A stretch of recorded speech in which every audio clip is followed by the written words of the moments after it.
Sabiti eyise omubaka wa Nakifuma constituency Robert Kafero Sekitoleko yaleta ekiteeso nga sa parliament eyise etteeka erijja ekkomo ku myaka gy'abalamuzi kwe balina okuwummulira. Kino ababaka banne bakiwakanya. Wana abakyala begattira mu kibiina kyabwe ekya Women for Uganda beebazizza ababaka ba parliament bonna abaasimbira ekkuli ekiteeso ekyo era balabudde omubaka Kafero Sekitoleko ne munne Paul Amol owa Dokolo North County abagala okutaganjula ssemateeka w'eggwanga nga baagala okwefunira ebyabwe ng'abantu. Naye yo Dokolo obwo obuyumba bwe basulamu abulaba amasomero agali agalaba oyo osimanyi bamuyita Amuru. Come on, Amuru negundi obaba yanonoka oba tebamanyi kiki kyabaleeta mu palamenti mwe bananyini baba abasendingayo mubayite mbabuulire bateese ebyamwe bibakwatako baleme kugenda bya constitution tebibakwatako. Era ffe ng'abakyala ba Uganda nga bamaama b'ensi eno tulabira ddala nti ensi yaffe twetaaga okwerwanako.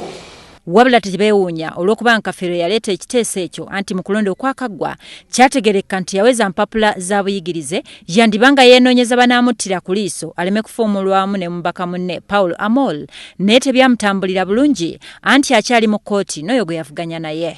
Mu kutegeera kwaffe Mwami Kafero Sekitoleko Robert alina ebisaanizo talina bisaanizo ebitongole ebyokusoma n'olwekyo tabirina.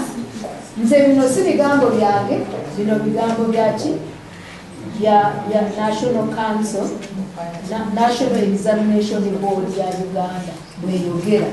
N'olwekyo ffe tumusaba ye defending atulage nti infacti muntu mutuufu otula mu ntebe eyo na priorities za Ugandans zisinga priorities z'omuntu omuwali. Honorable Matembe wasinzidde n'asaba abakubiriza b'olukiiko olukulu olw'eggwanga obutatirira wamu n'obutalaga ludda nga batuuse okuyisa ekiteeso ekyo. Naffe katiba hakuna mchezo. Tutekwa kulwana constitution yaffe wano tugirwaneko tebajja kugizanya zanzi. N'olwekyo speaker ne deputy speaker please namwe mugobe ebigambo bino ffe nga tetunasituka wano naffe kutabuka temutuzanyirako bino babiveeko kubanga eno dirisa eno kamori kebagala kuyisaamu ekyokujjako emyaka ya president kubanga mukijjukira bagenda Kyankwanzi ne babyogerako mu kokasi yaabwe naye ne bagamba katusoke tubiraze tulabe akamori oba edirisa mwe tugenda kubiyisa. Olunaku lw'enkya Sekitoleko asuubira okukomyawo ekiteeso ekyo mu paaliyamenti okulaba nga oba banaasobola okukubaganyako ebirowoozo.